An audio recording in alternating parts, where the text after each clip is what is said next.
ঝালকাঠিতে বাড়ছে তিল চাষ। স্থানীয় জাত ছাড়াও বাড়ি তিল ৪ এবং বিনা তিল ৩ চাষ করে সফল চাষিরা। রোগবালাই কম থাকায় তেমন কীটনাশক ছিটাতে হয় না, দিতে হয় না কোনো রাসায়নিক সার। এছাড়া আগাছা পরিষ্কার এবং পানি সেচেরও তেমন প্রয়োজন না হওয়ায় খরচও অনেক কম।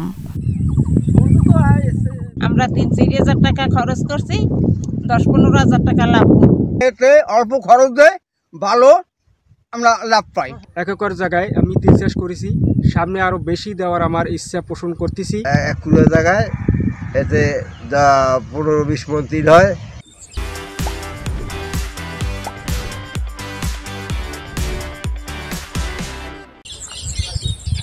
তিল চাষ করে ভালো ফলন পাওয়ার লক্ষ্যে কৃষি বিভাগ থেকে প্রদর্শনী কার্যক্রমের পাশাপাশি চাষিদের প্রয়োজনীয় প্রশিক্ষণ ও পরামর্শ দেওয়া হয়। আমরা চেষ্টা করছি যে তিল আবাদ সংক্রান্ত যত প্রযুক্তিগত সহায়তা কৃষকদেরকে দিতে, যাতে করে এই তেলের আবাদটা বৃদ্ধি করে তারা দেশকে যাতে তেলের স্বয়ংসম্পূর্ণ করতে পারে। ঝালকাঠি জেলায় চলতি মৌসুমে ৪১৩ হেক্টর জমিতে তিলের আবাদ হয়েছে। সারা দেশে এর চাষ সম্প্রসারিত হলে ভোজ্য তেলের ঘাটতি ও চাহিদা মেটানো সম্ভব বলে মনে করছেন কৃষি বিশেষজ্ঞরা। Desk report, channel 24।